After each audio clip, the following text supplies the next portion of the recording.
नमस्कार दोस्तों। 24 घंटे बाद भी नरेंद्र मोदी आखिर क्यों नहीं बता पा रहे हैं कि टेम्पो का ड्राइवर कौन है, खलासी कौन है। नरेंद्र मोदी ने 24 घंटे बाद में फिर हिंदू आबादी घट रही है, मुस्लिम बढ़ रही है, सिख बढ़ रही है, ईसाई बढ़ रही है, बौद्ध बढ़ रही है, इस पर चिंता जता दी है। प्रधानमंत्री क्या झूठ बोलने और ध्यान भटकाने का ही काम करते हैं? और क्या नरेंद्र मोदी हार देखकर इतना डर गए हैं कि अब वो बौखलाकर कुछ भी बोलने लग रहे हैं? और क्या प्रियंका गांधी, राहुल गांधी, मल्लिकार्जुन खड़गे की चुनौतियां उन्हें डरा रही हैं और उन्हें लग रहा है कि 4 जून को सत्ता उनके हाथ से छिन जाएगी और जल्द ही उनके लिए तिहाड़ का दरवाजा खुल जाएगा। जी हां, आज बहुत सारी बातें इसी तरीके से। आज जब हम इन सारी बातों पे जिक्र करते हैं तो एक बड़ी बात सामने आती है। सामने ये आती है कि प्रधानमंत्री ने यानी नरेंद्र मोदी ने 7 मई को एक सभा में कहा तेलंगाना में कि राहुल गांधी और कांग्रेस पार्टी के पास में अदानी अंबानी टेम्पो से भर भर के, बोरों में भर भर के नोट भेज रहे हैं, काला धन भेज रहे हैं। नोट नहीं, काला धन भेज रहे हैं। बड़ा गजब की बात थी, पहली बार प्रधानमंत्री के मुंह से अदानी अंबानी का नाम सुना। बड़ी खुशी हुई कि अदानी अंबानी का उन्होंने नाम लिया और यह बताया कि वो काला धन का कैसे कारोबार करते हैं, टेम्पो से भेज रहे हैं, बोरों में भर भर के भेज रहे हैं।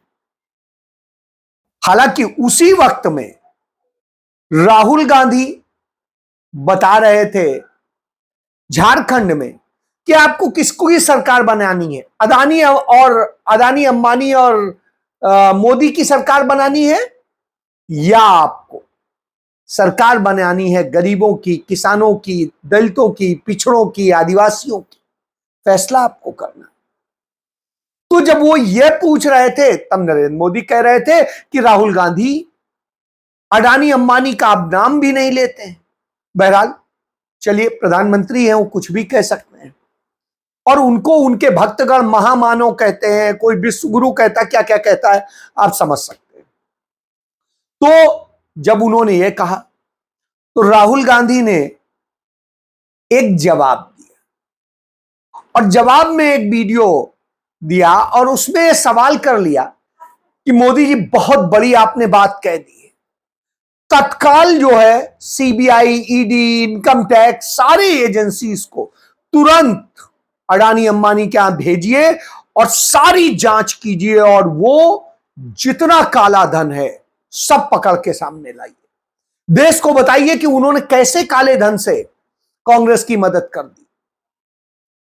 प्रधानमंत्री घबरा गए। राहुल गांधी ने सवाल कर लिया, यह जरूर बता दीजिए टेम्पो से जो भेज रहे हैं उस टेम्पो का ड्राइवर और खलासी कौन है, उसका ड्राइवर और खलासी बता दीजिए। अब नरेंद्र मोदी के यहां बिल्कुल सुई पटक सन्नाटा। जो पूरा गोदी मीडिया है वो चुप्पी साध गया। इस पे तो कोई चर्चा नहीं कर सकता, कैसे करे। चैनलों के माई बाप जो है अदानी अंबानी है अधिकतर के, और अधिकतर क्या सरकार के नरेंद्र मोदी के ही अदानी अंबानी, क्या कोई भी हो, सबके बाप वही है। तो आप समझ लीजिए कि किसी की हिम्मत थी क्या? कोई जवाब नहीं आया, कोई चर्चा नहीं। अब दूसरी तरफ कांग्रेस पार्टी ने इसकी मुहिम चला दी। कांग्रेस पार्टी के तमाम राज्यों के अध्यक्षों ने, तमाम और नेताओं ने पूछना शुरू कर दिया कि साहब कब ईडी और सीबीआई भेज रहे हैं उस काले धन को पकड़ने के लिए अडानी अंबानी।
और ये काला धन कहां से आया इसकी पूरी खोज करिए और सब करिए।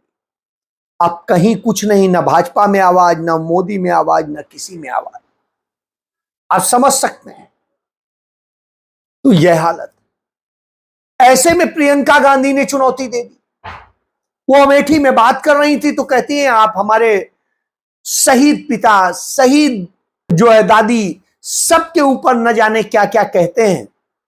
तो यदि आप में इतनी हिम्मत है तो आप सामने आके चर्चा कर लीजिए, सामने आके बहस कर लीजिए। आप अपने काम बता दीजिए, आपने क्या किया है 10 साल में। 10 साल के काम बता दीजिए, सारी चीजें खत्म। उसको घर से निकाला, संसद से निकाला, प्रताड़ित किया, परिवार के सारे सदस्यों को उल्टा सीधा बोला। इंदिरा गांधी जैसी महान हस्ती जो शहीद हुए इस देश के लिए, उनको देशद्रोही बोला प्रधानमंत्री जी ने। मेरे पिताजी राजीव गांधी जी को देशद्रोही बोला प्रधानमंत्री जी ने। गलत गलत बातें की कि उन्होंने कानून बदल दिया इंदिरा जी से विरासत लेने के लिए। वो कुछ समझ नहीं पाए मेरे परिवार के बारे में। हमें विरासत में धन दौलत नहीं मिली, हमें विरासत में इस देश के लिए मर मिटने का जज्बा मिला है। हमारे एक परिवार के सदस्य को मारोगे, दूसरा खड़ा हो जाएगा इस देश के लिए। दूसरे को मारोगे, तीसरा खड़ा हो जाएगा इस देश के लिए। तीसरे को मारोगे, चौथा खड़ा हो जाएगा इस देश के लिए। हम झुकने वाले नहीं हैं। हम अंग्रेजी साम्राज्य के सामने झुके नहीं। ये क्या है, इनके सामने हम कभी नहीं झुकेंगे। हम इस देश के लिए लड़ते रहेंगे जब तक हम में दम है, जब तक हम में सांस है, तब तक हम आपके लिए लड़ते रहेंगे। काम तो तब बताएंगे जब कुछ किया होगा। काम तो अडानी अंबानी के लिए किया है, संपत्तियां उनकी बढ़ाई हैं, उनके लिए सारा काम हुआ। तो आप समझ सकते हैं कि वो कैसे बता सकते हैं। इसके बाद में जो हालात इस तरीके से बनते हैं, उनमें जो सबसे बड़ी बात है वो ये है, राहुल जी आज इस देश में इकलौते नेता होंगे जो सच बोलने से कभी डरे नहीं। उनको दबाया गया, कोशिश की दबाने की, उनको संसद से निकाल दिया सवाल उठाने के लिए, उनको घर से निकाल दिया, उनके हर परिवार के सदस्य को अपशब्द कहे। मैंने आपको बताया अभी क्या क्या कहा। उनके खिलाफ तमाम केस डाल दिए फर्जी। गुजरात में डाला, बिहार में डाला, ताकि उनको दौड़ना पड़े, एक प्रदेश से दूसरे प्रदेश में कचहरी में जाना पड़े, पेश होना पड़े। पीछे नहीं हटे, डरे नहीं, इनकी धमकियों से डरे नहीं और न कभी डरेंगे। वो शायद इस देश में एक ही ऐसे नेता हैं जिसके बारे में सब पूरा देश आज जान गई है कि ये आदमी कुछ भी हो जाए लेकिन सच बोलेगा।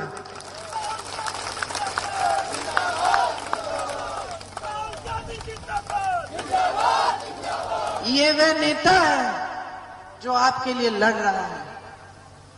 वो नेता है जो संघर्ष कर रहा है आपके लिए, जो इसी सेवा की परंपरा को आगे बढ़ा रहा है, जो पूरे देश को दिखा रहा है कि इस देश की धार्मिक, सामाजिक और राजनीतिक परंपरा सत्य पर आधारित है कि जब नेता जनता के सामने आता है तो उसका दायित्व होता है कि जनता को सच बोले।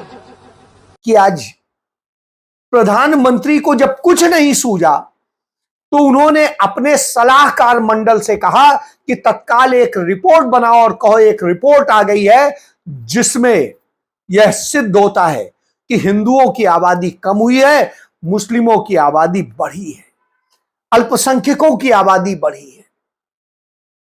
लोगों में एकदम से इससे जहर पनपेगा और हम इसी को मुद्दा बनाएंगे।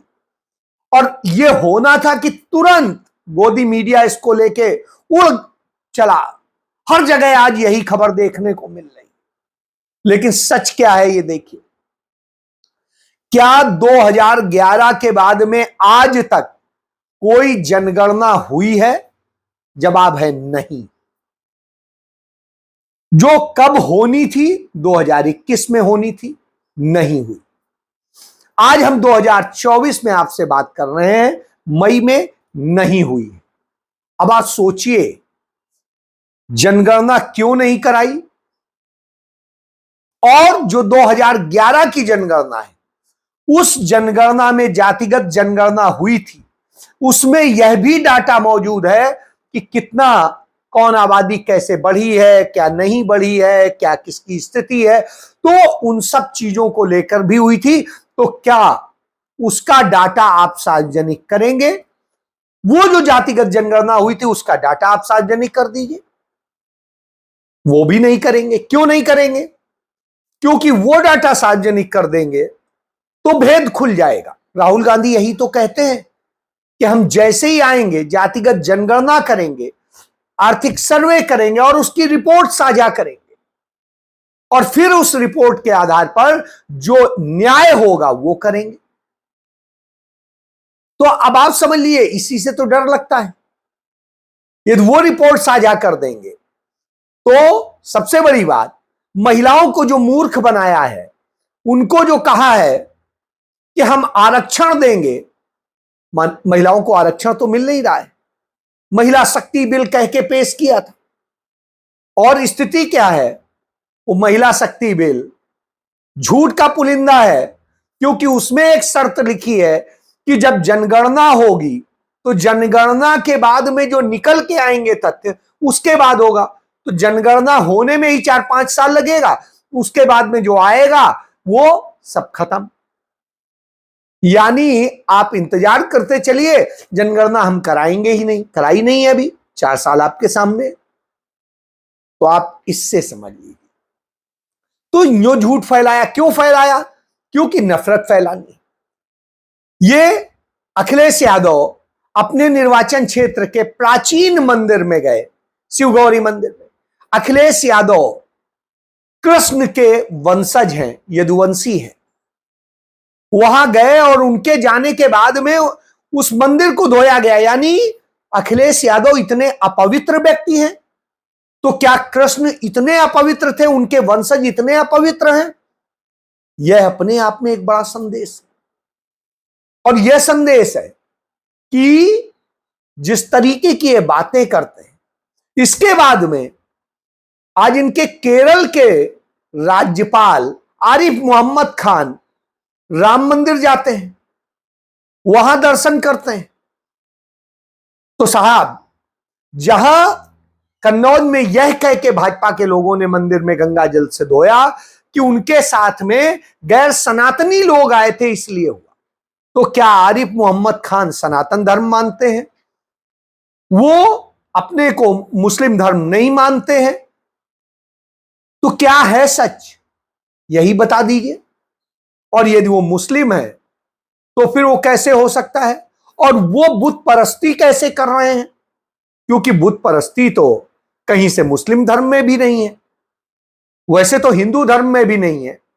हिंदू धर्म में भी यजुर्वेद कहता है कि कोई मूर्ति बनाने का प्रयोजन नहीं, भगवान की कोई मूर्ति नहीं है, कोई आकार नहीं है, न वो जन्मा है न वो मरता है। भगवान वो है, बाकी सब अलग चीजें हो सकती। तो जो हिंदू मैथोलॉजी के ग्रंथ है वो तो यही कहते हैं, और उसमें सनातन या सनातनी टाइप का कोई व्यक्ति है ही नहीं, कोई शब्द ही नहीं है, हिंदू भी नहीं है। तो ये कहां से आ गए? ये पैदा हुए मुस्लिम आक्रांताओं के आने से। तो आप समझ सकते हैं कि ये हुआ। और मूर्तियां कहां से आ गई? वो आई धंधा करने और राज सत्ता चलाने के। तो आप इससे समझ लीजिए कि हिंदू धर्म जिसे कहते हैं, सनातन धर्म कहते हैं, उसके यदि मूल ग्रंथ में जाएंगे तो या तो उसे वैदिक धर्म कह सकते हैं या आर्य धर्म कह सकते हैं, क्योंकि इन्हीं दोनों का जिक्र, कहीं पर सनातन का भी जिक्र नहीं है और कहीं पर हिंदू का भी नहीं। इससे आप समझ, तो यह एक बड़ी बात। तो जब यह करते हैं तो ये किस लिए है? अब ये नफरत एक तरफ पनपाएंगे, एक तरफ यह खेल करेंगे, इसलिए क्योंकि आपका ध्यान भटके।